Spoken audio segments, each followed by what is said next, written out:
Happy Friday. It's a football Friday here on Mile High Sports Today. I'm Sean Drotar, your host. With me is Nate Lundy. Danny Bailey putting everything together for you back in the booth. We'll have an opportunity to talk with Troy Renck of the Denver Post a little bit later. Dan Mohrmann of Colorado Preps about the high school slate for tonight and lots of top 10 matchups there. So looking forward to that. But obviously, Nate, the big news for local fans is it is Raiders week. And for the first time in a long time, it actually does matter. I know it's game 5, and you don't want to overstate it and don't want to turn it into a bigger thing than it is. At the same time, you have a window in the AFC West where everybody but the Chiefs, who are unbeaten, are 2-2, and the Broncos get the Raiders this week and the Chargers next week. The Chargers are really a team that seems to be in flux. The Raiders have a lot of injury concerns going at this point. So the Broncos have a window of opportunity to succeed here. They have now lost 8 straight to the Raiders. 8 consecutive, by the way, is the longest winning streak the Broncos have ever had over the Raiders. So you'd like that to not get to 9. You'd like to beat the Las Vegas Raiders for the first time ever, which they've never done. It's been 8 straight, despite the fact these teams haven't been all that good since 2020 when the streak started. If you take the Raiders and Broncos games out of these two teams' records, the Raiders are 24-35. The Broncos are 25-33. It's not particularly impressive. They've basically been poor NFL teams, but they play each other despite the fact of having very similar records, and the Raiders have 8 straight. Sometimes I think that's just a bit of a fluke because the Raiders haven't solved their quarterback situation. I think some of this is just it's bad luck. The Broncos have been at a bad time. They haven't played well, and the Raiders have been able to beat them. But at a certain point, Sean Payton was able to erase the streak against the Chiefs. He'd probably like to erase the streak against the Raiders, even though he's only responsible for a couple of them. Yeah, I mean, he doesn't care about the history. That's what he'll tell you. He did say that last year. Yeah. I mean, he doesn't care. And honestly, I don't disagree with him. If I'm being completely honest, he didn't have anything to do with it. To me, it's no different than I think that, when a college has lost to, a conference team or something like that, obviously, you've got churn every 3 to 5 years, depending upon the players. And, even less than that with the transfer portal. So I think I don't think that Sean Payton, frankly, cares. Now, what I do think he cares about, though, is home field. I think he cares about the fan base. I think I do believe that he cares about those kinds of things. So with that in mind, I think he would like to see the win happen, especially at home, in front of the crowd, because I think he recognizes that will continue to, help this team, help this fan base. But, Sean, I think that there's something to be said for, the Mile High provides a home field advantage simply based on geography. However, it used to provide a much bigger home field advantage with the noise, and it's not as loud as Seattle. It's not like I understand that, but this fan base, I think, is looking for a reason to erupt. They are looking for a reason to create the stomping and the thunder effect on third downs. I think they're looking for all of that, and that is why, more than anything else, to me, ending this streak would matter to him, even though he tries to downplay it, right? Yeah, and you want to make sure that, look, in Sean Payton's situation, you want to make sure that you're validated, right? That your approach is validated. You picked your quarterback in Bo Nix. You want him to succeed as quickly as possible. You started in week 1. This isn't a Drake May situation like with the Patriots. They didn't sit him. They played him. So you want to be able to show that looks good from the get-go, and that obviously is a work in progress as well.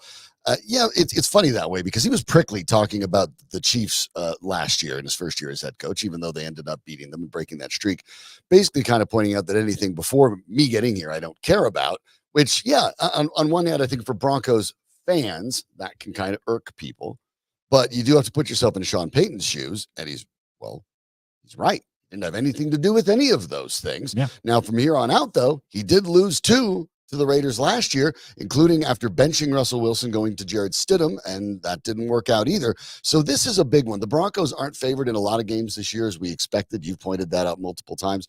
This is one they're favored. As a matter of fact, the line has moved more toward Denver's direction. Started out 1.5 for the Broncos, which is basically the NFL's admission that one team's at home. Now it's 2.5 at most places, and the under has gone down from 39.5 to 35 at most places. So expecting a low scoring game, that's not surprising. Both of these offenses have struggled, but it feels more and more like people are looking at the Broncos' last 2 wins and saying, maybe there's something there, even though the win over the Jets statistically wasn't all that impressive on offense. Yeah, exactly. It wasn't impressive there, but it doesn't matter because what matters is the win. And we were talking about that. So I think ultimately this game matters on a lot of levels. It really does, above and beyond, like we've talked about before. I don't believe this is a playoff team. I don't believe the Raiders are a playoff team. But it matters within division. It matters for a team that is rebuilding. It matters for a rookie quarterback. It matters for a fan base that is desperate to quit losing to the Raiders. Yeah, you know, I mean, like I said, there's a lot of, I think there's a lot on the line on this game on Sunday, and it's a lot. I'm really looking forward to it. Yeah, and people who've followed either Nate and I separately or together for a long time understand this and know already. Obviously, you can see what I'm dressed in. I was born and raised in Colorado. This has been my team, obviously, and yeah, I mean, when they do poorly, I'll tell you why they did poorly. But yeah, I hope they win. I like it better when they win. You, Nate, are a season ticket holder for the Denver Broncos. You're not sitting up in the press box. You buy your seats and go sit in it every week. I can't sit in the press box. So yeah, well, it's honestly, it's a little boring, and it's definitely no cheering allowed. So when you think about that Raiders run, I mean, this is part of what you're talking about. You've seen that over the years, and you've seen the kind of, for lack of a better term, decay in the fan base's energy, right? Yes. So the number of people that show up in other teams' jerseys, there was always a lot of silver and black showing up for Broncos games, but you see more and more when your team is down. It does feel like if the Broncos are really sort of getting that forward momentum, and we've talked about this, that can still be 5 or 6 wins, and they can still be having forward momentum. But this is sort of one of those benchmarks, right? You're in division. It's one of your original AFL rivals. This is the only division in which all 4 teams are original AFL teams. It does mean something. And you want to be able to say, nope, the Chiefs don't have a long streak on us. The Raiders don't have a long streak on us. We're on our way back. We've ended those and we're on our way back. And you're right. It's probably not going to make all the difference in the world, but there probably also aren't a lot of opportunities this season for the Broncos to be able to say, we can have a winning record after this game. We can be talked about even in the early going in the playoff conversation, which if they win, they will be, because a lot of the AFC is very top heavy right now and a lot of it's unsettled. It does mean something because they might not have too many other options. In fact, they might not even have another option to be able to say, we can walk out of this with a winning record. And people around the league will be talking about us as maybe a dark horse playoff contender. That might only be available next week. That's one of the reasons this game's big too. Yeah, it is one of the opportunities that you have to seize. And look, we talked about this earlier this week. I fully expected them to be 1-3 right now. They're 2-2. So they've already seized one, right? They already grabbed one that wasn't expected. We talk about teams, whether we're talking about hockey, basketball, baseball, football, doesn't matter, field hockey. You need to beat the teams you are expected to beat. And there's not a lot of that for this Broncos team right now. It is things like the Panthers. It is things like a Chargers team that is struggling with some injuries. It's like this Raiders team that's got a quarterback that I think you can disrupt, especially with how the defense has been playing for Vance Joseph. So if you're going to face this kind of an opportunity, don't waste it. I think that's the best way that I can put it. And this is one of those few opportunities where you can take advantage of being at home and being right now, in my opinion, even though both of these teams are down, the Broncos are the better of the 2 teams. I think they are. And they planned for this earlier in the season, and the Broncos definitely pulling out of stops. They're wearing the 1977 Orange Crush uniforms that Pat Surtain very delicately, trying not to upset his bosses, did let loose that he thought this was his favorite of all the Broncos combinations that they're wearing this year, the 4 different combinations. And I know there are many Broncos fans that would love to go back to it. We even talked about it yesterday, that even if you're not going to look go at the all shirt. way back, I mean, move your mic for a second off the camera for just a second. I'll narrate this. Look at the shirt that Sean's wearing right now. If you're watching us on Twitter or on YouTube, like, look at Sean's going full. I mean, I'm going old throwback. School, baby. I'm going throwback too here. That's true. Okay, we're going 80s today, but Sean's going full-blown throwback with the Mile High Stadium flag baby blue shirt. I mean, that's pretty impressive, dude. You're ready for this weekend, aren't you? I am. I do want to see this go well. And, of course, there's some great things for the Broncos fans outside of the game, too. 2 different players of that Orange Crush team. Steve Foley, part of that defense, and Riley Odoms, tight end as well, will be inducted into the Broncos Ring of Fame. That always gets the crowd going as well. Randy Gradishar will be given his Hall of Fame ring as well. And of course, a little while we're at it, remind you that when you check out Mile High Sports magazine, that's out on stands all over the state right now, whether you pick out the Deion Sanders flavor, which we don't have, or the Bo Nix one, which is right up there, Randy Gradishar's interview with Mile High Sports about his Hall of Fame induction is right there on page 1. Make sure you check it out maybe before Sunday as well. And actually, let me just so folks are aware, if you're going, let me give you some of the of the stuff that's going ahead. Yeah, I mean, first of all, you do want to get there early. They've talked about that. Sorry, I can't quite read what the Broncos sent me. Hold on a second. All right, so let's see. The Ring of Fame pillar unveiling. The plinths. Those are plinths, technically. Plinth? Plinth. P-L-I-N-T-H. A plinth. Or I prefer obelisk. It's more fun to say obelisk instead of pillar. They're getting an obelisk. Sean's out here making up words. That's folks. a real word. Anyway, they're unveiling those at 11:30. By the way, 11:30 a.m. Is when they're doing that. Randy Gradishar obviously being celebrated as part of the climb to kickoff. There will be a flyover, which nice. I love. They got some F-35As that are going to be doing the flyover. And then obviously what you just talked about, Riley Odoms and Steve Foley doing the Broncos Ring of Fame. And dude, I never go in early. Okay. I like to tailgate. Shocking. I know for you. A whole bunch of Broncos fans will join you on that. However, the first 25,000 fans through the door get this throwback D belt buckle.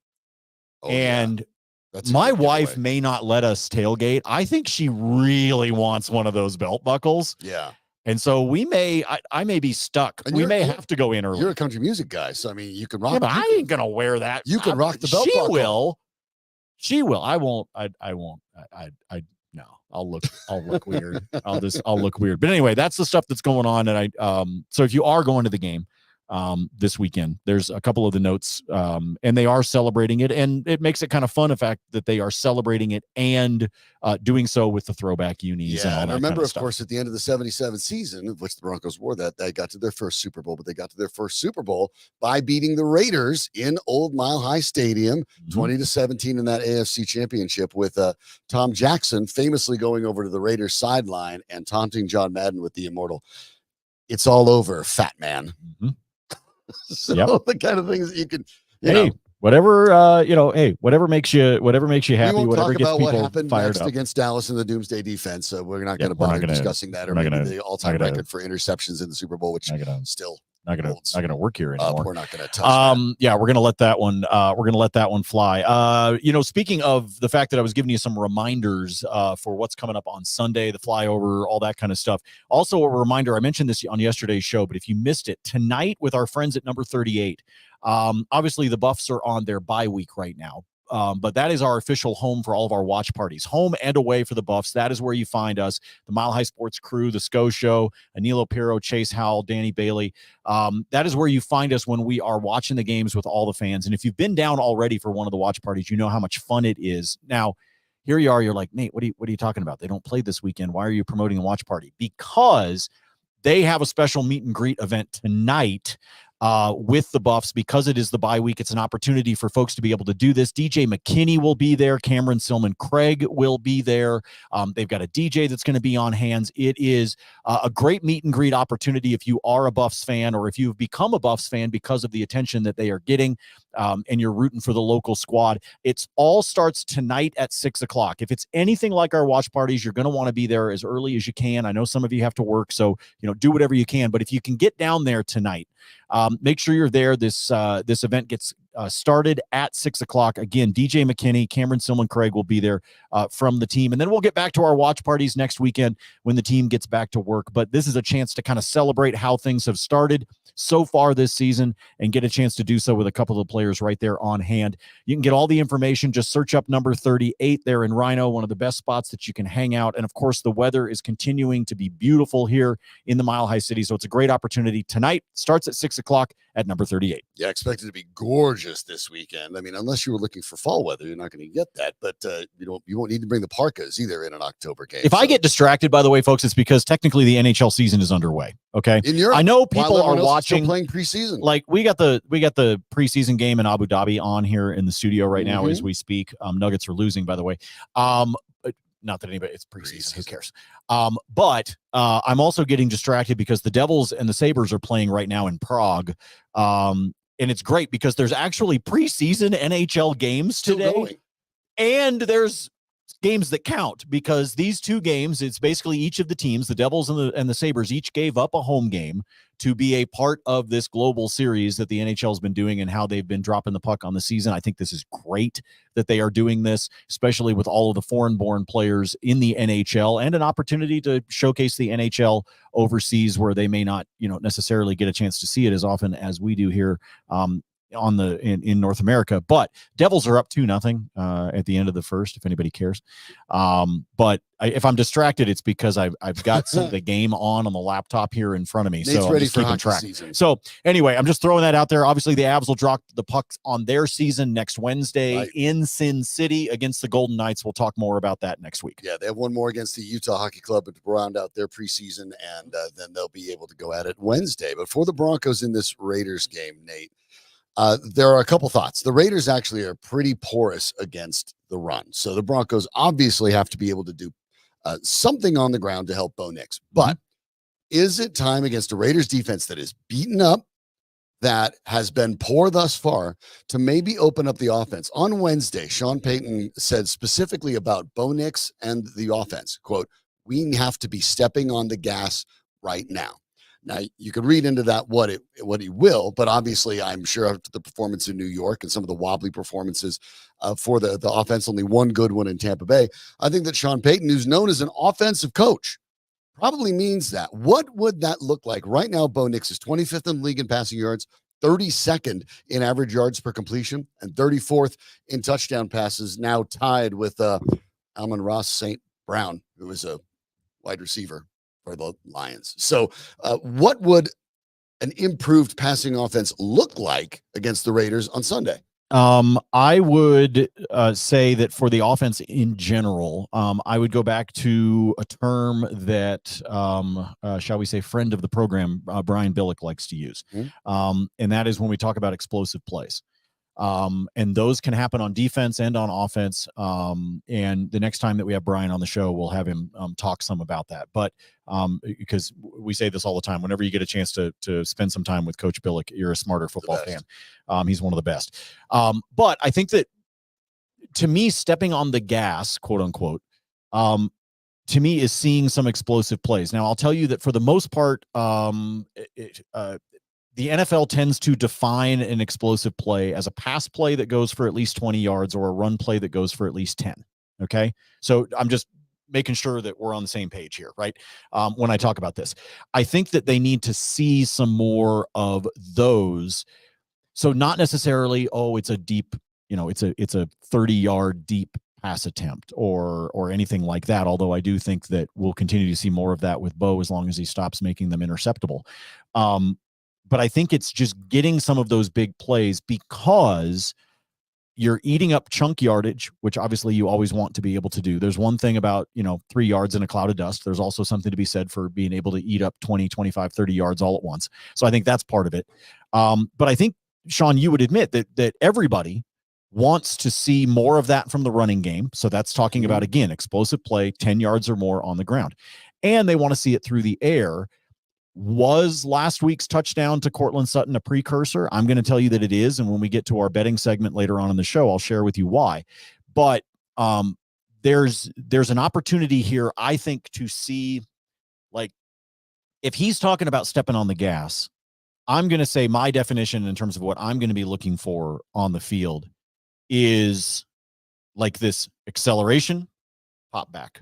Okay. Right? Like, it's not necessarily that I need to watch this offense all of a sudden go from 0 to 80 miles an hour and stay at 80. Right. And that's unlikely anyway. Right. What I'm looking for is give me a little burst, Now let's be slow and steady. Now give me another burst. And I think anybody that watches the NFL or watches college football or high school football for that matter will tell you that that is how you can build up an offense, because what you manage to do is you keep a defense on its heels and not knowing exactly what to expect.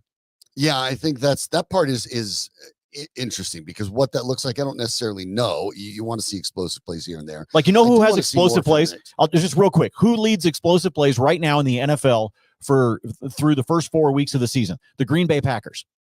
They have 30, I want to say it's 36, 38, something like that. With Malik Willis having to sub in for Jordan Love, right? But if you go back and look, that's actually what's happened so far this season.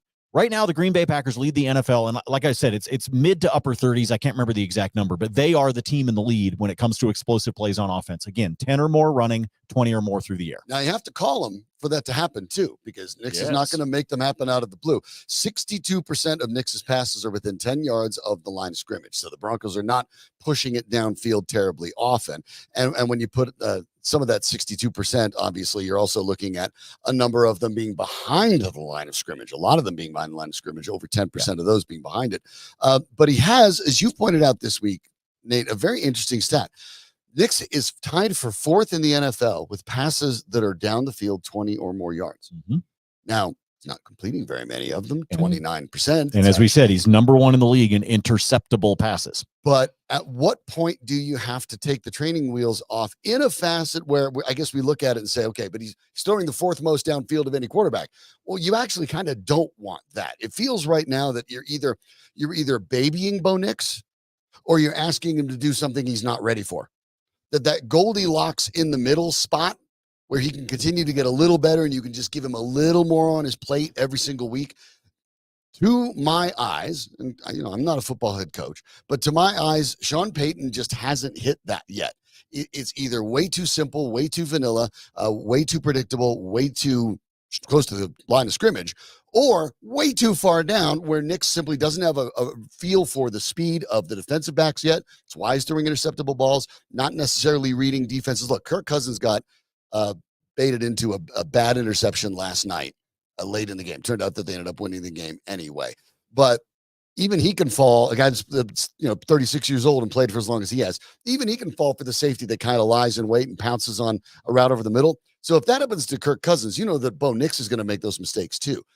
What can Sean Payton call that will help him find something in the middle? It seems like they had a little bit of luck with some of these dagger routes, with some of these levels formations that allowed guys to be able to curl in a little bit, get between that 10 to 16 yard range. But just chucking it down the field isn't a good idea for Bo Nix right now either. You've got to do it a little bit at a time. Yeah, you got to do it a little bit of it at a time. You need some yak. You need some yards after the catch. And that's slants. Open that up. There's other ways you can do that. Look, here comes the Nate Lundy broken record again, folks. You know what does that? A capable tight end. Yeah, well, they don't have one of those. Right. And so I do think they are limited in what they can do in that situation. I think that, look, I think it's why we've seen, Cortland Sutton in the slot some, right? I mean, they're trying to do some things that allow them to do some things in the middle of the field because they don't have a tight end threat. And that is, one, it's killing me as a fan, and it has for 8 years, but it's not going to change. We said this before, even though he looks like he could still play, Shannon Sharp is not, going to show up on the field with his pads on, ready to go. And I checked. Riley Odoms is going to be in the building, but he's 74, and you probably couldn't use him for more than a couple snaps. Yeah, but he might still be better better than what they've got. Wow. I'm sorry. I just said that. They're missing some talent at the positions that would allow you to do that. Mm-hmm. And that's one of the challenges I think that we have. It would be maybe this is kind of a bad analogy to make, but it would be the equivalent of, a college basketball team coming out onto the court, and the analysis is, the only way they're going to win is they got to make some threes. And they don't have a single guy on the roster that shoots the three over 25%. Save that analysis for the upcoming Nuggets season. By the way. Yeah, but that's kind of my point, right? It's like, you got to be able to. The only way you're going to beat this team is you got to be able to shoot from the outside. All right, well, there's nobody on the roster that can make a three over 25%. That's kind of how I feel about when it comes to the, middle of the field, slant, tight end of what the Broncos could do. Where is it on the roster? It's not there. And so you have to scheme around it. And that's where you're, in theory, paying the big bucks for Sean Payton to do his thing. And some of that, I think, has to do with the idea of play action. You can open that up. Now, the Raiders' running defense is poor, 24th in the league against the run. And if you can get something going on the ground, Tyler Bidet not likely to play, of course. And you're looking at Javonte Williams and Jaleel McLaughlin again. But if you can get some traction on the ground, you can get some play action going. The Broncos don't actually run a lot of play action compared to most of the teams around the league. Now, they could run more. One of the complaints for people who have looked at Sean Payton's offense today, it's not like Sean Payton was out of coaching forever when the Broncos got him back. But the NFL changed the way that they cover things. They changed the way they call things. And most teams are calling more play action than the Broncos are. There's more deception. There's more movement. There's more pre-snap movement. These are the kind of things that Payton his offense hasn't quite looked like a modern NFL offense in a lot of ways. But you're right. Some of that may be due to the fact you simply don't have, pardon the pun for the Broncos, the horses that you need.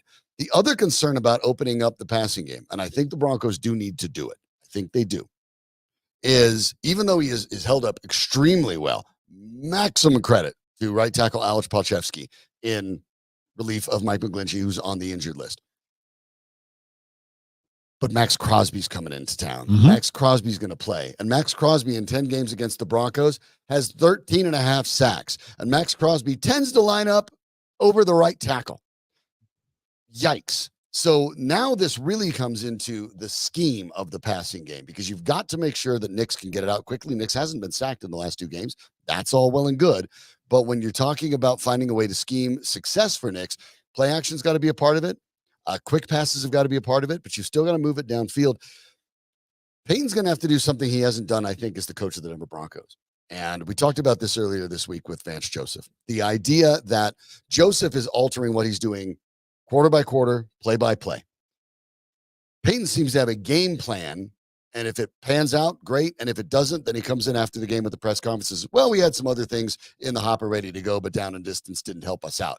Payton's going to have to make his game plan adjust quarter by quarter, drive by drive, play by play if they're going to get Bo Nix going. Yeah, you have to continue to adjust. And look, I saw some people talking about this. Oh, did the game pass Sean Payton by? No, it didn't. He just doesn't. He doesn't have his guy yet. He doesn't have him where he has his guy, but he doesn't have his guy. You know what I mean? Doesn't have all the guys. Well, no. But I'm even talking about Bo Nix. He has his guy, but his guy has still only played 4 games in the NFL. So, give him a chance to become the guy. I think, and then we will feel a whole lot better about the direction that everything is headed. That's what I would. That's where I would sort of leave it at this point. Well, the defense is leading the way for the Denver Broncos, and joining us to talk about it is Troy Renck of the Denver Post. Always get a chance to talk to Troy, the host of the Broncos podcast with Troy Renck as well. Make sure you check that out wherever you get your podcast, part of our Mile High Sports family. Troy, thanks so much for joining me today. The Broncos have a classic rivalry, of course. You see me, I'm all decked out. I'm ready to go. You also a native Colorado guy. You know what these Broncos-Raiders games used to mean. Is there a little bit of that, even though this is game 5, because of the situation in the AFC West where everybody's just kind of in a mess except for the Chiefs? Yeah, it's what I've learned over the last decade. This rivalry is more between the fans than it is the players now, because the players change so often. Where you used to see guys be with a team 7 to 10 years, so that discontent and that hatred in some cases was real. And the problem with the Raiders-Broncos rivalry, it's just been incredibly lopsided. The beginning of the rivalry was, then in 77, the watershed moment in Broncos history when they beat the Raiders to go to the first Super Bowl, and they're honoring the 77 team this week with Randy Gradishar obviously going into the Hall of Fame. That was a watershed moment, and then rivalry turned. And then when Mike Shanahan came in 95, he won 21 of 28 games against the Raiders. And now it's flipped again where it's lopsided. So that's not helping. To be a rivalry, you feel like you're going to win every other game or every few games. But I will say this, among fans, it still is a rivalry. There's no question about that. And it's important to players, Sean, that those I talked to this week, because of the larger issue of the AFC West. If you're going to accomplish your goals as a team and go to the playoffs, you almost have to play well in your division. Last year they were 3-3 and somehow got swept by the Raiders. So can you get to 4-2? Or even 3-3 might be a good thing. But 3-3 for me has to include a sweep of the Raiders. You cannot continue losing to a team that's bad. Now, you're also bad, but you can't keep getting swept every year by a bad team. Yeah, I mean, they're not only worse right now, but they're also injured, and that's part of it. Max Crosby is expected to play, but the defense is going to lead the way for the Broncos. This is expected to be a low-scoring game because of the offenses of both of these teams. And yesterday I had a chance to talk to JT the Brick out in Vegas about the Raiders. Spoke specifically about the challenges at quarterback. Thought that if Gardner Minshew did not have a good game against Denver, that Antonio Pierce could very well go to Aiden O'Connell next week and switch up the quarterbacking situation. So pressure on Minshew, that's something that the Broncos could take advantage of after the start to the season. You wrote a really good story in the Denver Post about Jonathan Cooper. Cooper led the team in sacks last year with 8.5. He's off to a good start, 3 in 4 games thus far. One of the 2 guys that the Broncos looked at, along with Baron Browning, who's hurt, and said, hey, we need to look at these guys. They're both free agents at the end of the year. Which one is going to step up and get a contract? We don't know if we can sign both of them. Right now, Cooper, who would have been higher than a 7th-round pick had he not had the heart issue coming out of Ohio State, certainly looks like a keeper. Yeah, the problem with Browning is just not healthy. If you just lined him up athletically, Browning's better. He's just been unfortunate. He cannot stay healthy, whether it's foot, knee, whatever, hip. He's just had injuries, and availability is a skill in the NFL, unfortunately. Cooper, the thing working, and I wrote in my column today, he's not the strongest, he's strong enough. He's not the fastest, he's quick enough. But man, is he relentless. He brings uncommon energy, very similar to Zach Allen if you watch him on film. And those are guys that change culture. And Vance Joseph talked about that yesterday, that those are guys, when the film goes on, you point to them and said, that's what I want it to look like. When we race to the ball, we come out of the pile. And he has a swagger about him. It's funny because when I wrote the lead, he's the guy your mother never warned you about. It's like he just finished his homework and he's heading to a workout.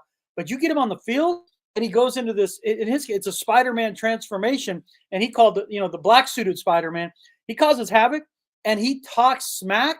He brings a swagger to them that you would never guess if you just had a conversation with Jonathan. But this is a guy mature beyond his years, very respected in the room. And again, even if you didn't know him and you turn on the film, you're like, why is that guy? He's at the ball all the time. And that's creating. So he's doing it on one side. You got Jonah Ellis doing it on the other side. And also, again, Zach Allen up the middle, you got something. And Nick Bonito has the most talent of the 3 edge rushers. And we saw him duck under and have a move against the Jets that was Von Miller-like. So very encouraged by this defense. 2nd in the league in sacks. They rank really top 5 in every category. But I don't want to call them the orange crutch defense all year. At some point, the offense has got to carry its own water. Right. And when you're talking about Cooper, it's kind of interesting, and I'm not going to make the direct comparison to a Hall of Famer or a guy that should be the Hall of Famer and would be if he played for the Bears or Jets or Cowboys. But what you're talking about, a guy that's not the strongest, but strong enough, not the fastest, but fast enough, but relentless, smart, heady player who's always around the ball. I think of 2 Denver Broncos linebackers that are similar. One's going to be getting his Hall of Fame ring, Randy Gradishar, that you mentioned. The other, Carl Mecklenburg, a guy that, of course, played a lot of positions, and same thing, never tested out as the fastest, a 12th round pick in Mecklenburg's case when they went back that far. I remember interviewing Carl one time, and he talked about 40 times. He said the only time I ever ran 40 yards in a straight line was when I was trying to chase somebody from behind that I was never going to catch anyway. But I see that kind of mentality, what you're talking about, in the Gradishar Mecklenburg vibe with Cooper, that you're maybe not thinking of me, but I'm going to be here all day around every play. And at the end of the game, you're going to be thinking like, who was that number 0 guy? And he really has been that kind of player, not just this year, but he was that way last year too. He really came on last year because this in his 4th full season now, he continues to get better. Garrett Bowles told me this week he thinks he can be one of the top pass rushers in the league, and he absolutely loves the guy. And partly because he said he has that dog in him. You can't teach that. He brings it every day in practice. But it's not just Cooper. Cooper sets the example. Malcolm Roach is like that in practice with a motor that never stops. That inspires DJ Jones next to him. Then you look at the secondary. PJ Locke is not a guy who was well thought of coming out of the draft or out of college. He's got that chip. You got so many guys like Riley Moss trying to prove he can be a corner opposite of Pat Surtain. And what happens in my experience of covering teams like that, the Rockies of 07, 08, 09 had some of this. They all kind of, it's a collegiate feel. We all kind of have this vibe that nobody respects us. And in some cases, maybe you're inventing a little bit, but in a lot of these cases, these guys were overlooked. They were disrespected. And it becomes this powerful thing where they take ownership, Sean. It's like, we're going to show you. And I know people roll their eyes at this, but I'm telling you, in 30 years of covering pro sports, it can happen. That doesn't happen regularly. Sometimes guys just aren't talented enough, or they can do it a week or two, but can't do it over a season. But this group, man, it is total buy-in, and that culture that's motivated by a Jonathan Cooper, by a Zach Allen, it is really paying dividends. And beyond that, on the technical side, it's giving Vance Joseph so many options, as you mentioned earlier, on how to call his defense and where the pressure can come from, because he can trust his corners on an island. So you've got bodies flying from everywhere, linebacker and safety and corner blitzing that the quarterback has to account for. That's how you make teams uncomfortable. Riley Moss, you mentioned Moss, depending on who you look at, maybe not graded all that well by the Pro Football Focuses of the world. And that's because of the penalties, 2 pass interference penalties last week. And one of them could have been pretty costly, but it turns out the Broncos were able to get that win. But I look at Moss's penalties here and there and the mistakes that he makes. I look at those mistakes as mistakes of aggression. And I think when you have mistakes of aggression on defense, you can live with that, because he will learn over time what the refs are going to let go and what they won't let go.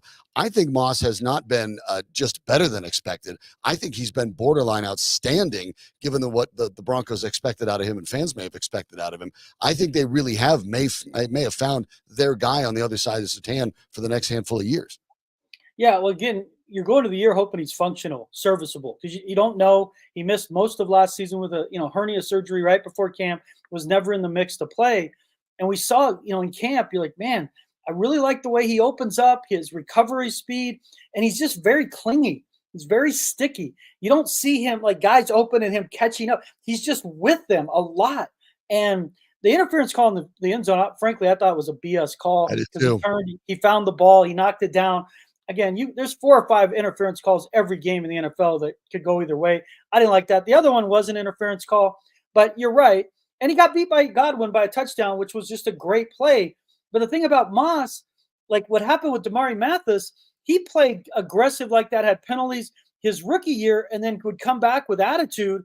And then last year when he got beat, you could just see him falling off 10, 12 yards. He wanted no part of it. Moss is showing what you absolutely have to have as a cornerback, which is the short memory, that you have no panic in your game. And that's what I like as much as the athleticism, which has been eye-opening at times. Even if he has a bad play, the next play, he's right in it again with attitude. He's talking. And that's what I'm like, okay, this kid gets it. And it's hard at that position, because you're going to get beat. You're going to get penalties. And I see a guy that's, he's cut out for it. Again, it's early, just like we talk with a lot of players, but he is showing characteristics that will play out over a season with attitude and athleticism. Troy, I was just talking with Nate Lundy about the idea. Sean Payton said we have to be stepping on the gas right now. They want to get a little bit more out of Bo Nix. They want to move the ball down the field. But here's the confusion. Nix is tied for 4th in the NFL for passes more than 20 yards downfield. He's only completing 29% of those. How did the Broncos get themselves a little more downfield activity in the passing game without putting Nix in a position where he throws a lot of balls that can be intercepted or are intercepted? What can they do in this game to maybe diversify what they do through the air? And how can they do it knowing that Alex Palchevsky is going to have to hold off Max Crosby all day? Yeah, and Crosby's legit. He's got, I think, sacks in 8 straight games against the Broncos. At least they don't have to contend with Josh Jacobs. 13 and a half in his 10 games against the Broncos, more than one. He owns the Broncos. And Josh Jacobs would go to the Hall of Fame if he played the Broncos every week. And he's not here, thankfully for them. The key, and you mentioned it, is the fact we have to see the offense they ran in the preseason. You have to commit to run the football, and you got to stay stubborn with it. And you've got to run play action, naked bootlegs, one-side reads. If you run play action, those deep strikes of more than 20 yards, they're going to be way more open than they are now. And it's just the way Sean Payton is calling these games for Nix, he continues to say the right things. And then you look at it, and until last week, he was 4th in dropbacks. He's dropping back entirely too much. They just need him to throw 25 times. What's wrong with 18 for 25, 220, a touchdown and rush for 40. That's the line I want. Peyton seems convinced the line he wants is 32 for 55 for 205 yards and one pick and two picks and a touchdown. That's not who he is. He might be at some point in his career. He's not ready for that. And the only way they're going to get him comfortable, in my opinion, is run the football. And that's why it's critical that what we saw from Javonte Williams continues, because that's his first good game in 14 games. First time over 4 yards in 14 games. But what I saw from him, he looked over the sidelines at one point and was like, feed me, give me the ball. I want more of this. That's a good sign. So maybe they're turning the corner. The Raiders' rush defense is terrible this year. They rank near the bottom. They're giving up 138 yards per game. So you asked me, how do they get to the deep strikes? Maybe we finally see one for Marvin Mims so he doesn't have to go as a ghost for Halloween. He's already picked out his costume. The way you do it is run the football, and it's going to be open deep, and you can't miss it. I mean, Nix has missed a few of those, no question. But if it's out of play action, I'm guaranteeing you his chance of completing it will go up to, increase significantly. But for me, it goes back to be stubborn and run the football. And the only reason they ran the football last week was because of the weather. It wasn't because Sean Payton had an epiphany, but you built your whole team around your offensive line to run the football. So run the football. I mean, it's really, to me, it's just A plus B equals C here, and we keep somehow changing the equation. Yeah, to your point, Marvin Mims, by the way, the 6 wide receivers that the Broncos have had on offensive snaps this year. Marvin Mims at 29 offensive snaps, the least of anybody, including Troy Franklin, who was inactive in week 1. So Mims basically is a ghost and not part of this offense, which is curious for as often as Sean Payton wants to throw it. So, Troy, I guess last one for you here. At what point, because it does, I agree with you entirely, Sean Payton still calls a game as if he has Drew Brees. Now, the one time Sean Payton had a winning record with another quarterback was the year he had Jameis Winston, where he played pretty well. But Jameis Winston, another volume passer, another guy that, you can throw it 40, 45 times a game. That's kind of what he does, a volume guy. Bo Nix is probably not going to be a volume guy, as you said. At what point? Because Sean Payton did not or could not change his offense to do what Russell Wilson did best. He could not change or do anything to maybe do what Jared Stidham did best. At this point, we're not seeing him change his offense to do what Bo Nix does best. At what point are you concerned that Sean Payton might be, as hard as this is to say, a one-trick pony, that without Drew Brees, he's just a guy? Well, I mean, he'll tell you he was, 5-0 the 1 year with Teddy Bridgewater. He won games with Taysom Hill. He won games with Jameis Winston. Certainly the statistics were different. My issue with Sean Payton is simple, that he needs to modernize the offense with more pre-snap motion, create more looks for the defense, because he's always done it through personnel groupings. But he's doing more line changes than the Avs. Like, at some point, when you're subbing in 4 guys who are non-productive for 4 other guys who aren't productive, what are we doing? All we're doing is running down the play clock and giving our rookie quarterback less time to diagnose at the line. So I would like to continue to see, even if you run the football, teams like San Francisco, they do a lot of pre-snap motion, even as a run-based team. So I would like to see him modernize in that way, and just look at the preseason film what they did with Bo Nix, and try that just to see. It can't be worse than what they're running now. And he continues to get defensive about Nix. That's why I wrote this week. This is a big week for Sean Payton and Bo Nix to make a statement, because Bo's essentially played one good quarter against Tampa Bay and made like 3 really good throws against the Jets. That's it. Like, there's not a lot else to his resume right now. And I'm not panicking about that. But at some point, against a bad defense at home in a game you absolutely have to have if you fashion yourself a contender, let's see the best of Nix. And to see the best of Nix, Sean Payton has to call his best game of the season. Games that, if they end up losing it at home and don't play well, we're going to have a lot to discuss. So the Broncos can quiet a lot of the voices if they have a good game here this week. We'll find out. Obviously, the weather's expected to be good. Crowd should be good. You have the 77 throwback.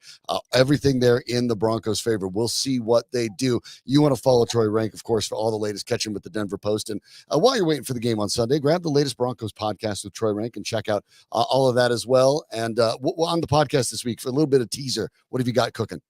Yeah, it dropped earlier this morning. You can get it on YouTube, Spotify, Apple, wherever you download the pods. I have a one-on-one interview with Jonathan Cooper. I wrote a column about it, but there's much more in depth in the interview, talking with Jonathan, how he's inspired by Spider-Man. And it's not, he wants to be Spider-Man. It's literally where he takes with great power comes great responsibility. He takes that on and off the field, and how he takes care of his family. So Cooper's a very interesting guy. So check that out. The pod is out now, again, wherever you would download, Apple, Spotify, wherever you get your pods. I appreciate the shout out, Sean. Absolutely. Make sure you check it out. Always great to talk to Troy Renck. We'll get a chance to talk to him after the game on Monday as well and break it all down. Have a great weekend, and let's hope we're talking about a win on Monday. Thanks, Troy. Yep, you got it, Sean. Take care. Have a great rest of the show. All right. Thanks so much. Always good to talk to Troy Renck about that, and similar things that he talked about there. The idea that for the Broncos, what you need to see more is more pre-snap movement, something that I talked about earlier in the program, Nate, as Nate Lundy joins me again. And the idea for the Broncos pre-snap movement's got to be part of this equation. That's the part of modernizing the offense that I think you see that he does it with the idea of bringing in different personnel, packages, right? He's bringing in packages. That's what teams always used to do. Now you're seeing necessarily not as many packages, but you're seeing a lot of motion, even on running plays. And the Broncos don't have that kind of deception. That's not on Knicks. That's not on the Broncos' lack of a tight end. That's on the head coach and the offensive guru that's getting paid roughly $20 million a year to run the Denver Broncos. Well, we're not going to recommend you $20 million. I mean, if you do, great. But it's a football weekend. And, if you're thinking of getting into a little bit of a sports wagering during football, Nate, I suspect you're the guy we need to talk to. Well, let's do it. You want to talk about this weekend? We can talk about all of it for this weekend. All of it. Let's go. Here's what I got for you coming up here on the old program. I got some NFL for you. Okay. That's good. I got some college football for you. That's good. And I found something this morning. Brad and I were doing the pod. I don't know. Brad was yammering on about something. I don't know. I don't even know what he was talking about. Sometimes I tune him out. Okay. He's just okay. But I found something in DraftKings that I had not seen before. Okay. So we're also going to talk about that. Reminder, if you're going to get signed up, by the way, go to that page, the Colorado Online Sports Betting page at milehighsports.com. If you're looking for the boosts, the bonuses, all those kinds of things, we got it all in one place for you. That's the absolute best place to be able to go to find out, like they said, you're going to add a new app. You're going to, try out a new book. Your best way to be able to do it is truly to go to that page, because you will find basically everything. There you go. I mean, that's the nicest way that I can put Colorado it. Sports Betting and Miley Sports. Yeah. So let's get into it. I'm excited about a lot of the games, and we're going to talk some more about that a little bit later on in the program. There's actually some really, really good games this weekend. I think from an NFL standpoint, some that at least I find to be incredibly intriguing. But I like to always start off at some point in the broadcast here on Fridays with my favorite touchdown picks for Sunday. The one you see there on the screen first is absolutely hands down my absolute favorite for this weekend, because you can get it at plus 145. And that is for DK Metcalf to score a touchdown against the New York Giants. Seattle is at home. The Giants, you know what they do consistently? And they've done it in 3 out of their 4 games they've played so far. They let a team's number 1 wide receiver score. Oh. It's that simple. That sounds bad. Yeah. I mean, it's like if you're the number 1 wide receiver on another team, you're scoring. And basically right now, opposing teams against the Giants are batting .750 because the number 1 wide receiver has done it in 3 out of the 4 games that they've played this year. So I'm taking DK Metcalf at a plus 145. Really a big fan of that one.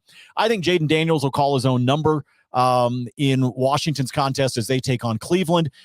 They're going to be susceptible to it. I think the Browns defense can do it. And I think if Jaden calls his own number, that's a touchdown for him at plus 130. And then, yes, you're going to give me plus 210 for Cortland Sutton. Giddy up, y'all. Love Cortland Sutton to go back-to-back weeks with the touchdown. I think he plays off the home crowd. The Raiders defense has already given up 4 touchdowns this year to the wide receiver position. I think they're going to see at least a 5th, maybe a 6th coming up on Sunday, and I think the recipient on the other end of that is going to be Cortland Sutton, and that one at plus 210, I absolutely cannot resist. Anybody else you think is going to splash 6, not named Derrick Henry? Well, yeah, Derrick Henry. Derrick Henry, y'all. Derrick Henry's touchdown prop. Oh, goodness. How bad is it? Minus 200. That is unheard of. Yeah. To score a touchdown. To score a touchdown. Wow. Is minus 200 this weekend. Wow. Well, he's plus 280 to score 2. And even that is crappy odds. How about a plus 225 to score? Give me one yet. Okay, I do. And it happens to be in the Broncos-Raiders game. And I do like the idea of Bo Nix hitting Cortland Sutton. I think he's currently looking for Cortland Sutton. We talked about that earlier this week. Nix's target rate to Cortland Sutton is the highest by far of the Broncos. But I actually like Bo Nix to score a touchdown on the ground. Again, I like the idea of Bo moving around, whether it's late or taking an opportunity to kind of, whether it's a quarterback sneak or whether we do some of these little rollouts or maybe even one of the RPOs. I like Bo Nix to score a touchdown, and I like it because it is a plus 225. So I like that for the Broncos. I think that's an interesting one, and I guess we'll stick with the Broncos. I'll give you another one that I think Broncos fans would like. Sure. It's a little same game parlay, easy one. For the Raiders quarterback, Gardner Minshew. Just talked a little bit with Troy Renck about Minshew's challenges. We talked with JT the Brick yesterday from Vegas about how Minshew's got to have a good game or he might even be benched for Aiden O'Connell. I'm talking about low stuff. I'm talking about Minshew getting 175 passing yards. That's it, because I think the Raiders will be down. And I have him throwing a pick. So at least a pick and 175 yards gets you a plus 114. So yes, I'm fading Gardner Minshew the person to get the plus odds. Okay. I'm all right with that. Yeah. I'm all right with that. Let me give you a same game parlay that involves the aforementioned Seattle Seahawks. This one is, again, super simple. Built it at DraftKings this morning. I already told you that I think DK Metcalf's going to score, but I'm going to leave that out of this parlay. I can tell you if you add it into the parlay, it gives it some really sexy odds, but I went ahead and took it out. Ooh, so I'm going to take Seattle on the money line. Again, at home against the Giants, I think they take care of business. Give me DK Metcalf to have 50 or more receiving yards. Extremely low threshold for him. He may push 100 this weekend, folks, with as bad as the Giants are. And then of the 50 yards that he's got, I'm going to add it all together and correlate, and I'm going to say Geno Smith goes at 225 plus through the air. So Geno 225 plus, DK Metcalf 50 plus through the air, and Seattle on the money line. That is a plus 132 at DraftKings. The next layers that I've got are going to dip into some college and into some MLB, but you've actually got a money line parlay as well. Yeah, I do have one more pro. We're going to make it easy. And by the way, yes, I have learned to stop doubting Geno Smith. Nate warned me about this. I was wrong. He was right. I'm going to stop doubting. Now, as of last night, Baker Mayfield can kiss my ass because that dude hosed me out of a really nice payday last night. I needed him, Sean, real quick. Was there anything on Kirk Cousins with 500 plus? Oh yeah, there was. There always is. There's always those kind of numbers. 509 last night. I needed Baker to have 200 or more yards passing. Dude had 179 in the third quarter. 179 with more than a quarter left. Jerk. And you might have jinxed Bucky Irving. Oh, I probably did. Yeah, he did not score. Right. He was my favorite touchdown last night. And but yes, I'm going to make it. He is a duck. Yeah, there you go. Well, I'm going to make it easy for you because I'm just picking 3 teams on the money line in the early frame, and one is really early. But the early frame, I like the Vikings over the Jets. I like the Ravens. I like the Ravens over just about anybody on the planet right now. And yeah, I like the Bears. I get it. I understand the Panthers are better with Andy Dalton, but I still like the Bears. I don't know, Jim. I know. I don't know, Jim. I know. But I'm putting them together. So if I go Vikings, Ravens, and Bears, they just have to win. Just straight up money line. Plus 346 at the plus 346 at 3.5 to 1. I like it for 3 favorites to come out on top. Of course, this is how the NFL goes. And you're gonna. So here's what I'll tell you right now. Personally, I don't like to bet the London games at all. But if I were, I think Aaron wins that game. So I think your Vikings pick is the one that's going to hurt you. In that. I agree with you on the Ravens. I like the Bears at home against Carolina. You can get a plus 192 if you just like the Ravens. Yeah, I would like. I don't like to do I don't like to do anything with the London games just because I think they can be unpredictable. I think they really can. So I try to avoid those ones. But if you told me to, like if you gave me $100 of your money and said, hey, go bet this, I would actually put it on the Jets because I think they've got a good shot. All right, how about some upsets in college football? Always love upsets. Let's talk about those. These are 4 teams that are dogs on Saturday that I believe have a good shot of the upset. If you don't want to play these as straight picks in terms of the upset, the other thing you could do is take a couple of these, boost up the spread, right? So, for example, North Carolina's on there, right? The Tar Heels are on there. You can bump that up if you want to and say, okay, instead of, catching 3 points, get them to 8.5 or something like that. But these are 4 teams that I like straight on the money line to win their contest tomorrow. That's UNC, the Tar Heels there, Florida, Boston College. And then this is the one that people are going to think I'm a homer because my wife's a Jayhawk. I think Kansas goes down to the desert and beats the Sun Devils. They're about a 2.5 point dog. I mean, could ASU run them out of the stadium? Maybe. But I just think Kansas has a good shot there. So if you're thinking about some upsets, you're thinking about some underdogs in the college football slate, there's 4 that I like. There's actually about 9 dogs that I like, but these are my 4 favorites. Kansas amazingly was picked along with Utah and Arizona to be the 3 most likely teams to win the Big 12. And Kansas started the year, if I'm not mistaken, ranked about 23 or 24. Mm-hmm. They were. They're 1-4. Yeah, but they've been struggling. But you're right; they're better than that. I think they're better than that record. They were preseason top 25. I don't think they actually deserved to be in the top 25. I'll be honest, but I also like they didn't. I also think they're better than the 1-4. So anyway, just a handful there. Now for Schadenfreude, you giving Michigan State a chance tonight to at least cover? Because Oregon's 23.5 point favorite. Now here's what I would do with that game. By the way, I would bring that down. I would bring it down to like, let's say Oregon minus 15.5. Like I haven't done this yet, so I'm making this up off the top of my head. I would bring Oregon down to about 15.5. I would hold on because I've got some notes. Hang on. Wrong page. I got too many papers in front of me. Bring Oregon down to say 15.5. Take TCU down. They're playing Houston. If you're looking for some Friday night football.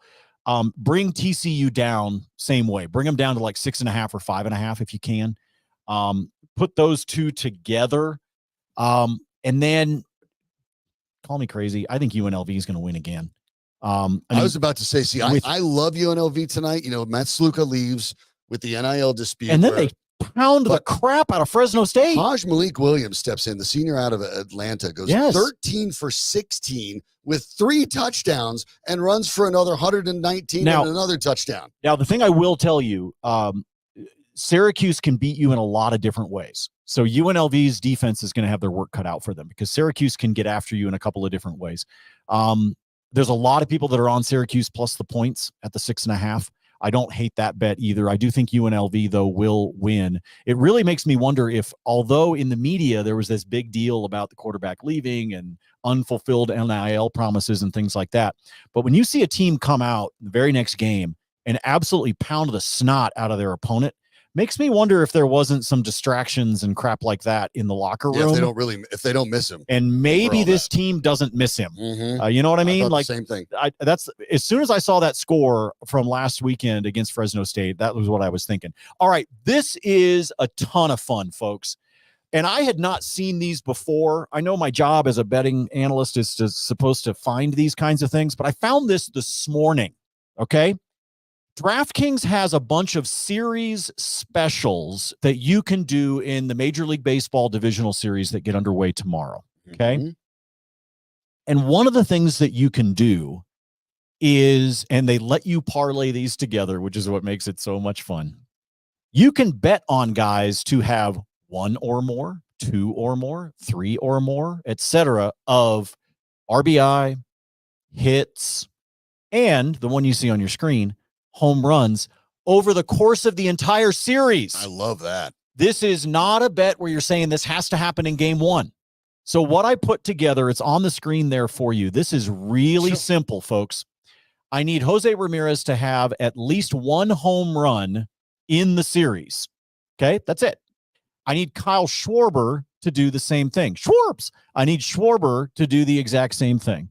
And then I need Aaron Judge to also just have a home run in the contest against Detroit. If those three legs hit, it is plus 234 at DraftKings. Now you'll notice that's fun because it's the whole series. It's the whole series. So some dude, this is like having a goal in the first 10 in hockey, right? Like if somebody goes yard in game one, great. By the way, those three guys were in the top 8 in home runs. Of course, Judge number 1, but Ramirez with 39 was tied for 5th, and Schwarber with 38 was tied for 8th. Yeah. So here's the other thing that I'm going to throw out there. And I wimped out. Okay. I wimped out because, as you guys noticed in that parlay, I left out the San Diego. I left out the San Diego and the Dodgers series. And there's a couple of reasons for that. One, you cannot take Shohei for 1 or more. The lowest they will let you do is 2 or more, and I wasn't going to play that. But they let you get Judge for 1 more. Interesting. Okay. Isn't that wild? Mm-hmm. They let you do Judge. They will not let you do Shohei.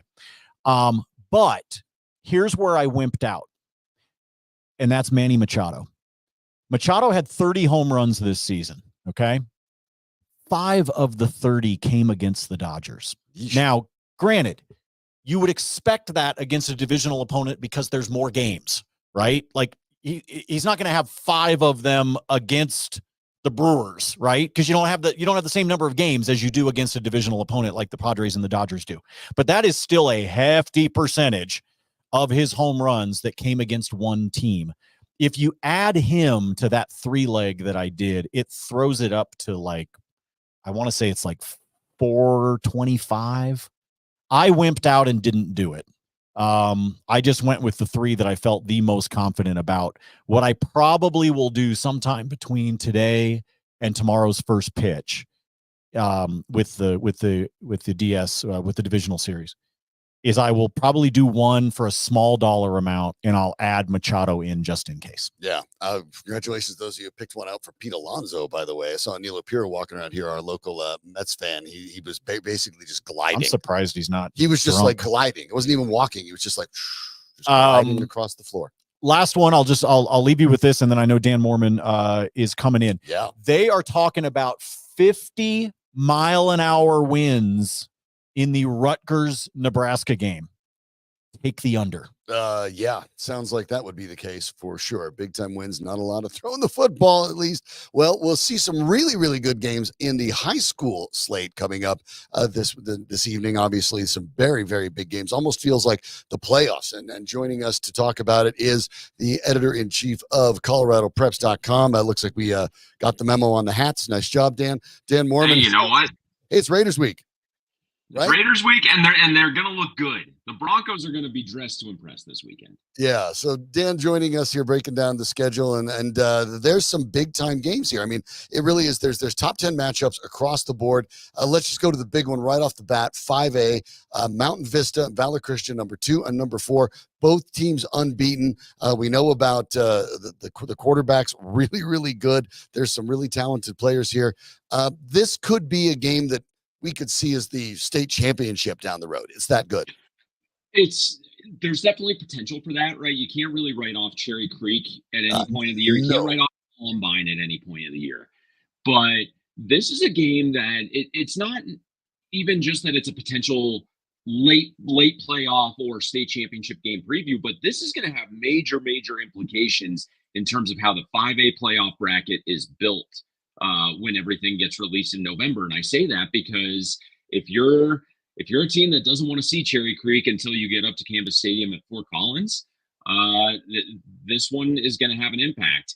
I would guess that the winner of this game, as long as they take care of business for the rest of the season, could very well end up in that 1 or 2 spot, whichever spot Cherry Creek's not going to be in, and be on the opposite end of the bracket, which means that the loser could very well have to face a Cherry Creek in the semis, or, it's just, this is one of those games that if I didn't have other issues at another game down in my area to take care of, I would have made the drive to Highlands Ranch, because when you combine, what Dawson Olk has done with Valor so far this year, and of course, just the outstanding play of Mountain Vista quarterback Austin Majeski, it's one that God, if it's on the NFHS network, it'll be playing on my phone as I stand on the sidelines at Falcon High School tonight. Yeah, it's going to be a big one, obviously. And let's go down 1 to 4A, where we have another top 10 matchup. Top 10 matchups just across the state tonight. Durango at number 9 taking on number 7 Rampart. Yeah, and this is more of a test to see, are these teams who our Colorado Preps football poll voters think they are? Are they top 10 teams? Rampart had a loss to Ponderosa, to Sean Drotar's Ponderosa Mustangs, that I know they wish they could have back. And Durango struggled a little bit early in the year when they dropped a game that I know that they wish they would have back. But we're really going to see what these two teams are about. Durango's got a good dual threat and quarterback in Coley Feeney, and Rampart running back Camden Bruns is probably one of the best runners, definitely in the Colorado Springs area. Maybe we can just group in all of Southern Colorado, but Rampart coach Rob Royer loves ball control offense. So if he gets Camden going and he starts ripping off 6-7 yard runs and they're able to control time of possession and wear Durango down, it could be a very long bus ride home for those Demons. Go down to 3A. Boy, we're hitting all of Anilo Pio's favorites here. We talked about the match just a couple minutes ago. Holy Family ranked number 7, taking on Meade in the 3A level. Yeah, and Holy Family has some major wounds to lick after last week. They gave up 63 points to Pueblo East. I can't remember the last time that a defending state champion, who's still a quality football team like Holy Family, gave up 63 points to an opponent that was unranked at the time. Obviously enough people were paying attention to Pueblo East and they put them into our top 10. But this one is it's going to be really interesting because Meade is a quiet, undefeated team, which sounds funny, but they've just gone about their business the way that they do. They like to run the ball a little bit. Like I talked about Rampart, they like to play ball control offense, and they usually have a diverse running attack with 2 or 3 guys that can really get it done. This year, right now, it's Ryan St. Aubin, and he's got a team-high 239 yards, which doesn't sound like a lot, but when you're sharing the load with 2 or 3 other guys, it's actually a pretty good number. And he's only done that in 3 games. He missed the Frederick game, but he's had a very good year so far. And Meade head coach Jason Klatt, the brother of former CU quarterback Joel Klatt, he's very sound in the way that he controls that offense. Good coach, good team. I would expect this one to be fun.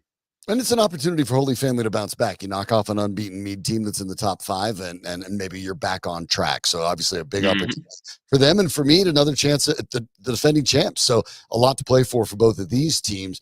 Let's go down to 2A. For Basalt, ranked number 6, Delta ranked number 2. You get into some of those smaller football communities. These games, when they're top 10 teams going against each other, they mean something. Oh yeah, and this is Western Slope football is so much fun to watch, so much fun to be around. One of my favorite trips that I took 2 years ago, Sean, I went and did a Western Slope small school playoff weekend, and my second stop was Basalt. And just that community does so much to support that team. And I would expect a good chunk of those fans to travel to Delta tonight. Delta still has quarterback, and now I should also throw in safety in there, Ty Reed, who's just been a remarkable athlete in his 4 years at Delta. Heck of a baseball player too, heck of a pitcher. So, he's been consistent with that Panthers offense. He stepped in at safety, a position he hasn't played before, and he snagged 3 interceptions already on the defensive side of the ball. So he's, doing things on both ends. Basalt running back Will Daniels had a good year. He was limited to 34 yards a couple weeks ago against Evergreen, but that was a 26-0 win for Basalt. So they didn't need a whole lot of them, but he's averaging 9.2 yards a carry. So Carl Frericks, the head coach at Basalt, if he sees his guy is just, ripping off 7, 8, 9 yard runs like he's averaging, that's a good way to keep that Delta offense, to keep Ty Reed mainly in the defensive backfield, keep him off the field as a quarterback. That's your best shot to win that game. Your random Friday fact of the day, Dan, the Basalt, of course, the town of Basalt, back when Teddy Roosevelt was being inaugurated, insisted on potatoes for his inaugural dinner, that they had to be grown in the soil of Basalt, Colorado. That's where he got the potatoes, there and only there, because of the volcanic nature of the soil up in Basalt. So your random Friday Colorado fact there. I mean, you would think that with that kind of knowledge, Basalt High School would change their name to the Rough Riders, but they go with the Longhorns instead, or the potatoes. I mean, Teddy Roosevelt was a Rough Rider, right? He's a big Western Slope guy. That Teddy Roosevelt. Hotel Colorado in Glenwood Springs was his favorite spot to stay when he made his way out to Colorado. So it's weird little factoids that you can pick up when you're just passing through those Western Slope towns. Yeah, exactly. And you can follow all of these things, by the way, on the Colorado Preps app. You can get that free for your phone wherever you get your apps, and then you can check out the scoreboard there. The app's driven by Ford, and that gives us the opportunity to cover everything across the high school slate in near real time. So whatever game you're watching, whatever game you're interested in, whatever level, we have it right there on the Colorado Preps app, driven by Ford. So make sure you check that out as well and catch the scoreboard tonight for all the rest. We have a little more time. You mentioned my Ponderosa Mustangs. They are 3-2. They started with that very bad loss to Palmer Ridge, but at 3-2, they've climbed their way back up to 10. Now they have a very big game today against number 3 Dakota Ridge. And that's another game where we're going to learn a lot about both of these teams. Dakota Ridge, of course, they beat Mesa Ridge a few weeks ago. Mesa Ridge turned around and beat then number 1 Palmer Ridge just last week. A lot of ridges in that 4A classification. I got my eyes on Pueblo West last night, who's now the number 1 team in 4A. And I'll tell you right now, Pueblo West is the standard bearer of that classification. I know that Ponderosa head coach Jaron Cohen, he thinks his team can battle, can play with anyone. They have a win over a top 10 team in Rampart this season. So they had a tough showing against Roosevelt a couple weeks ago, came away with that loss. Roosevelt, of course, was has been the number 1 team in 3A for a few weeks until they got beat last week by Windsor. So Dakota Ridge has looked sound. I know Dennis Ployce, our Jeffco guy, has been really high on what the Eagles have done. Ponderosa has definitely had their highs and lows, a loss to Palmer Ridge, a win over Rampart, all that. But that's one that, again, is probably, Sean, that's going to have a hand in shaping up how that 4A football bracket looks when the regular season comes to an end. Yeah, that 4A South Metros is kind of clumped there. Nobody is unbeaten. There's some 4-1 teams. There's 3-2 teams. They're still trying to sort things out there as well. But the big game, Valor and Mountain Vista, obviously you talk about Majeski, one of the very best players in all of Colorado. So you're getting to see some very top tier high school football, that some of these guys are going to move on to the next level in college football. Last one for you. When I think about now, it's October. Now it's really starting to feel like fall, even though the weather's going to be warm. As these nights get going, and now we get closer to where the rubber hits the road when you're talking about playoffs, where are you going to be tonight? What are you looking at? Why are you going to be there? I'm actually going to head out to Falcon High School, so about 20 minutes east of my house, because I want to get eyes on Montrose. The Redhawks come into town. They're the number 2 team in 4A. They are a big, physical, running team. I want to see them because I talk to Coach Brett Mertens just about every week, and he talks about the discipline play of his team. And I don't know if he would say it. I don't even know if he genuinely thinks it, but they are either the number 1 or number 2 team in 4A, depending on who you ask. I had them at number 1 in our polls this week. They didn't end up there, but that was where I voted them. I got my eyes on Pueblo West last night, and tonight's going to do a lot. Tonight could have a big factor in changing my opinion on that, because Pueblo West looked good. Their quarterback, Gavin Lockett, everyone needs to remember that name. That kid he's athletic. He's a sprinter during the track season. He is maybe one of the best pure athletes in the state, and the Cyclones have a legit shot of going all the way to state. I want to see what Montrose is made of. They're one of the few top 5-ish 4A teams that I haven't seen. And when they make their way to the Front Range, that's, for me, that's appointment viewing. He is Dan Mohrmann, the editor-in-chief of ColoradoPreps.com. Make sure you check out ColoradoPreps.com for all of the latest of all of Colorado sports, not just football, of course. But state golf coverage starts on Monday. Right. There you go. So that's coming up as well. And the football scoreboard, remember the whole app, go grab the app, powered by our friends at Ford, driven by Ford, and check out the scoreboards, what happened in basically near real time. You'll get all the scores from all across the state, every level. Nobody does it like they do it at Colorado Preps. That's why when we talk about Football Fridays, we get pro, we get college, we get high school. We do all of it right here at Mile High Sports. ColoradoPreps.com is a big part of that puzzle. Thanks so much, Dan. Appreciate it. Yeah, Sean, we'll talk to you next week. All right. Thanks so much, Dan Mohrmann, joining us. And I want to remind you, by the way, if you haven't had a chance to catch our Wellness Wednesdays here for mental health, obviously important for everybody. Our friend Dr. Rick Perea hosts the program there. You can catch it every Wednesday, and you can catch it on demand too.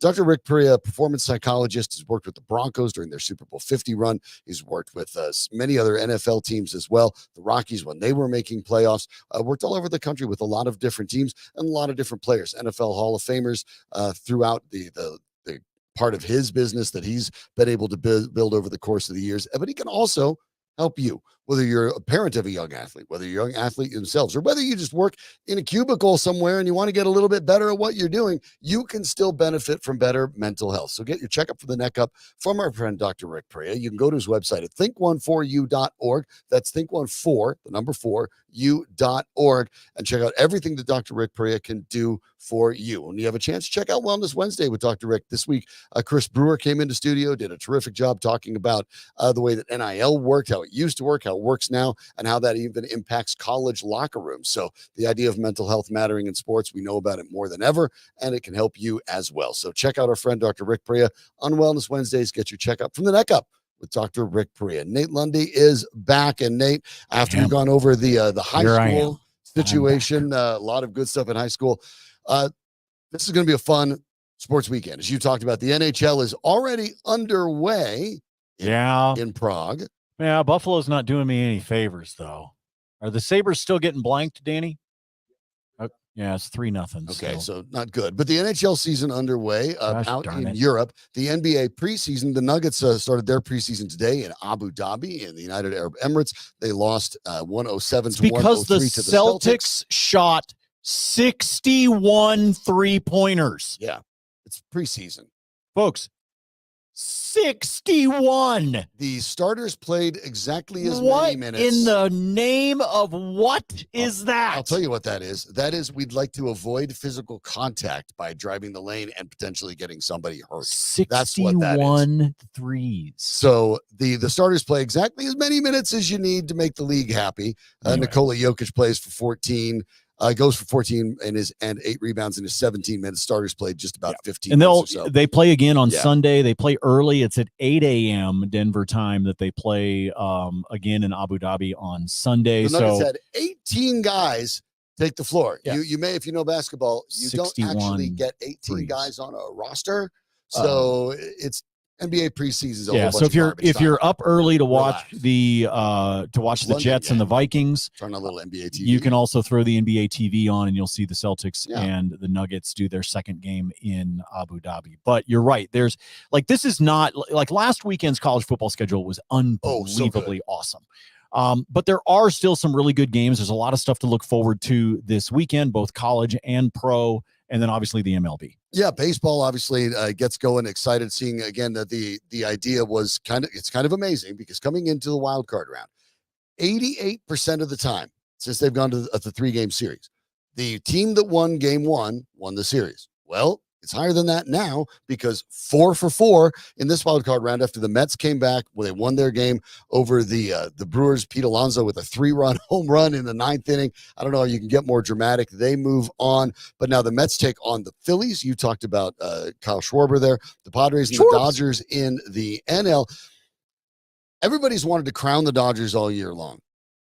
That's probably a bit premature. These are interesting matchups in the NL for sure. And over in the AL, I think they're even more so. Tigers, Guardians, I have no idea what's going to happen in that.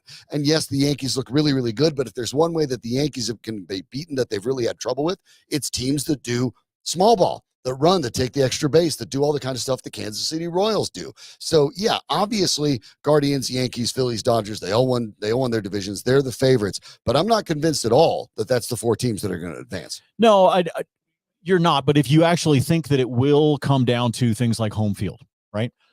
excuse me, if you think that that's going to be the case and that it somewhat follows chalk, and so your ALCS is going to be Cleveland and the Yankees, and your NLCS is going to be the Phillies and the Dodgers. If you believe it's going to follow chalk and you bet on all four of those to win the series, Phillies, Dodgers, Yankees, Cleveland, right, plus 640 for all the faves. If you just take the favorites and just parlay them together and throw $10 on it, you can do that and you're going to win 60 something, 62, 63, I think. That's not bad. Somewhere in that range. So if you do think that that's going to be the case, I do. The two series that intrigue me the most, although I'll be watching a lot of it just because I do find it really entertaining. But the two series that intrigue me the most is the one that you brought up already, Detroit and Cleveland, because I think that one, does Detroit continue to ride the high, or does Cleveland, who I think has looked really good for the vast majority of the season, do they continue to roll and they wind up with a date with the Yankees? Because I do think that ultimately the Yankees will beat the Royals. I think it'll be a fun series, but I do think the Yankees will beat the Royals. And then the other one for me is San Diego and LA. And it's because of, something that we were talking about a minute ago when we were talking about some of the props that I gave you in our betting segment. The Padres play the Dodgers really well. Yeah, they do. They just do. They match up with them well. It's a team that is built to match up against the divisional favorites. They spent and they built for it. I'm intrigued. It really is. I look at that Royals Yankees. It's gonna be a lot of fun. And I agree the Yankees win, but I'm thinking back to the George Brett Goose Gossage Pine Tar game and things like that. It'll be a little fun to see that revisited. Hopefully it ends up being a better series. Let me find real quick before we change the subject. Hang on 1 second, because it's going to take me just a moment to find it. Where'd it go? There it is. Plus 220 for Bobby Witt to have 2 stolen bases in the series. Okay. Plus 220. He's minus 230 to have just 1. Yeah, and if you haven't watched the Royals, if you haven't watched the Royals, I get it. But when you look at the wins above replacement stat war is kind of the catch all. Yeah. The one stat that maybe if you want to take a look at that judges everything without getting into the weeds, just go look at the season that Bobby. Yeah, Bobby Witt Jr. has had a fantastic season. Number 1 in all of baseball. Shohei Ohtani with a 9.2 is third. Yeah. He's behind Witt at number 2 with 9.4 and Judge with, of course, ridiculous 10.8. That's what happens when you have 58 home runs and bat 320. So I just wanted before we got off topic, I wanted to throw that in there just because I do think that if Kansas City is going to hang with the Yankees, they're going to have to try to take advantage of some things on the base paths. Wrap your head around this too with Aaron Judge this year. And we know about the big home run numbers and think about that. But 133 walks, his on base percentage for the entire season, 458. That is ludicrous. Yes. So there you go. A couple of the NFL games that really stand out that I'm looking at, Nate, the Bills and Texans, one I really want to see. It's not going to be as good a game, I don't suspect, but I am very curious about the Cowboys and the Steelers on Sunday night. Yes. Obviously, that was 3 different Super Bowl matchups. That doesn't really matter in this case, but that's 2 teams that they could be good. They could be mediocre, and I don't think we've seen enough from either team to actually know. So I think those are the 2 besides the Broncos and Raiders that I look at that I really do want to see. I'm not going to lie. I'm not getting up early enough on a Sunday morning to watch that game in London. No, that ain't happening. I'm not a morning person. No, I likely won't do that either. I do think the Buffalo game is really fascinating. I think that the Niners are going to take care of business against the Cardinals, but I would like to see how Arizona performs. Again, when you went through the first couple of weeks of the season, it was they were number 1 in a lot of the offensive categories. Now you got to go up against San Francisco. That's a divisional game as well, obviously for them in the NFC West. So I am very curious exactly how that one goes. And I want to come back to you mentioned this as part of your I think as part of your parlay that you gave out. And that is can Cincinnati show up? Seriously. Can the Bengals show up and be the team that a lot of people had sort of hoped and over the last couple of years, they've kind of been the thorn in the Ravens' side. Yeah. And it's at home. But Cincinnati just got done looking like hot garbage at home. Like I put all that together. So it's not necessarily that I'm expecting it to be one of the more interesting sporting events this weekend per se. Pretty curious. But as somebody that follows the NFL, I'm curious to see, is Cincinnati just going to keep doing this? Or are they actually going to show some life? They have talk about a rough schedule. Well, their division's just brutal. Yeah, they're in a rough division, obviously. So I think that, that's something that I find interesting in this slate of games coming up this weekend. So not necessarily the most interesting game, just a question that I have as I watch what's happening in the league. Yeah, I feel that way about the Colts and the Jags. Now, we don't know if Anthony Richards is going to play or not. We'll find out if Richardson plays. But the Jaguars are 0-4. They look like a disaster. Trevor Lawrence right now is a mess. And this was a team that I think most people thought this was going to be a playoff team. Yes. And they could drop to 0-5 if they lose to the Colts at home. I mean, that start and the Bengals start are the two that absolutely stun me right now. But if you've actually caught them in any games, you realize they deserve it. The Bengals haven't been very good, although the Bengals are weird. Burrow's thrown for almost 1,000 yards already, has 7 touchdowns and 1 interception. He hasn't been bad. Lawrence has been more or less bad, but both of those starts to me are absolutely perplexing. I don't understand what's going on with those teams. And same thing, just as a football fan, as an NFL football fan, I'm curious to see how those go because I'm trying to figure out what's actually happening because what we're seeing is so divergent from what the expectations are. Yeah, there's been a couple. Like I said, there's a difference between like what we're talking about here on a Football Friday. There's a difference between like the things we're specifically looking forward to in terms of watching. And then just like, I kind of want to see how this storyline plays out, right? Like, for example, I would like to see how the storyline plays out in London. I just wish it weren't at 7:30 in the morning. Yeah. I want to see how things play out with Joe Burrow. I want to see how things play out with Trevor Lawrence. Those are pieces that I would like to see. You talked about the Sunday night game. Mm-hmm. Would it surprise you if Pittsburgh won? No. With how Dallas is playing right now, would it surprise you? Dallas's defense has no excuse to be as bad as they have been. And yet they are. And they are. And who knows? Yeah, it's fascinating to me. There's some things that just don't make a heck of a lot of sense, but that's intriguing. Well, so I find that really interesting. But I do. So we're talking about some of the games that are going to be of note. There is obviously a very interesting one that's taking place right here. Yeah, and it matters a lot. Obviously, the Broncos 2-2 versus the Raiders 2-2. Obviously, the interesting thing to me, when you look at the major things, the Raiders are 24th in the league in rushing yards against, 137.5. The Broncos clearly can get some stuff done on the ground. The Raiders are also beat up. Their injured list, their injury report, we'll find out the final one a little later today. But I mean, it is absolutely chock full of important guys. Max Crosby is expected to play, though. Crosby, as much in the last 5-6 years as anybody in the NFL, Max Crosby has wrecked the Denver Broncos' dreams regularly. 13.5 sacks in his 10 career games. They've won 9 of those games. And, of course, the last 8. And he'll be going against backup right tackle Alex Palchevsky, who has held up great, as a matter of fact, in the last 2. Bo Nix hasn't even been sacked once. No sacks. Yeah, that jersey was pretty white. Last 2 games, no sacks. If that continues, I like what can happen for the Broncos, but defensively, they have to continue doing what they're doing. I think they did well against the Jets in the rain. I think they can do well against a Raiders team that is struggling. The Raiders may not have Zamir White. They're going to have to go with Alexander Madison, so the backup running backs. They won't have Devontae Adams. The Broncos defense should do the job. For the Broncos to win this, the offense has got to be a little more explosive, a little more dangerous. That could be hard against Crosby, but if they get the running game going, you can allow Crosby to over pursue. You can get a little bit more creative. How do you see the game going? Well, I think that you described some of what I think can be the case, which is let's have some fun on defense, right? Not necessarily Wade Phillips, see ball, get ball, but I think there's something to be said for some of that with Vance Joseph this weekend. So I would like to see them be aggressive because I think they can take advantage of that, knowing that there's a couple of key offensive weapons that are not there.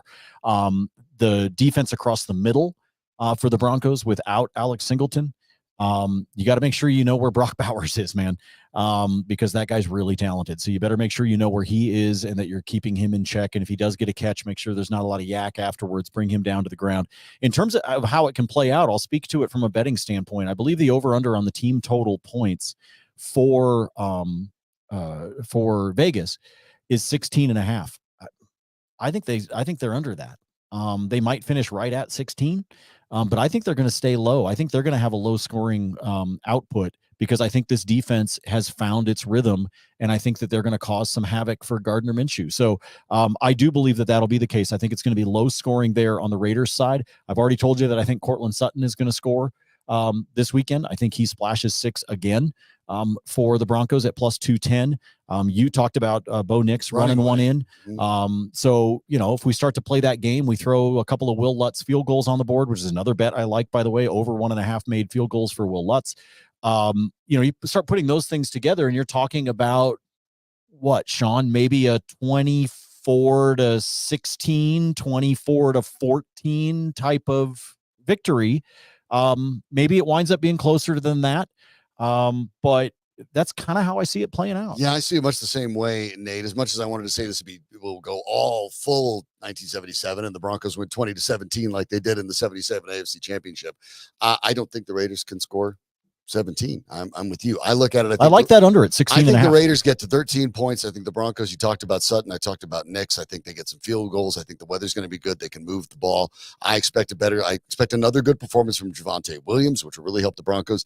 I see it 23, let's say 2 touchdowns, 3 field goals, 23-13. Broncos, I see it that's roughly the same with you, 24-14. We see it at a pretty decent gap, but we apparently like the Broncos to cover the -2.5. Yes, I do like that a lot. The fact that spread is at 2.5, I'm very comfortable with taking the Broncos -2.5. Yeah, I like that too. So if it were at 3.5, I might stay away. But the fact that it's at 2.5, I think that's a magic number right now for us from a betting standpoint. A couple of hockey notes real quick. Buffalo finally got on the board. There you go. Bo Byram had the second assist. Just want to throw that out there. Talk about a trade that worked for both. The rare 1-for-1 trade last year, Byram for Casey Middlestat. And just worked talk about out. a deal that's worked out for both. Yes, it's worked out. But so Bo had the second assist. Bo Byram had the second assist there on the first goal of the year for the Sabres. And it also just came down the wire while we were doing the program. Former Av Tyson Berry has signed a 1-year deal with the Flames. Okay. So last 2 seasons, missed a lot of games, but last 2 seasons was with Nashville. And he just signed a 1-year deal with Calgary. He can still skate, still move it. Calgary's got some speed, so kind of like that fit as well. So the Avs will get it going on next Wednesday as well. They have one more preseason game, but the Nuggets lost their preseason game, but they played 18 players. Nobody cares. Don't worry about it. The only thing you care about. The Celtics shot 61 threes. You know what you care about the Nuggets game? Don't worry about the score. Don't worry about anything. Just look at the injury list. As long as it stayed or got better, that's a win. What the bleep was that? That's a win. Let's put a bow on this week. Yep. We think the Denver Broncos are going to get this one done. We certainly hope so. We look forward to talking with you about it. Thanks to Troy Renck of the Denver Post for joining us. Always good to break it down. And high school sports matchups galore across the top 10 slate. Dan Mohrmann broke that down as well. If you missed any part of the show, just drag that little thing on YouTube back, the little red thing. You just drag it back and you can watch any part of it. However you catch the show, we really do appreciate it. Danny Bailey is the guy that makes all of it work. We cannot do it without Danny, and we certainly can't do it without you. So have a safe and fun, not just football weekend, sports weekend, all sorts of stuff to watch. It's getting fun out here, folks. We want to see you back on Monday when we break it all down. He's Nate Lundy. I'm Sean Drotar. This is Mile High Sports. Have a great weekend.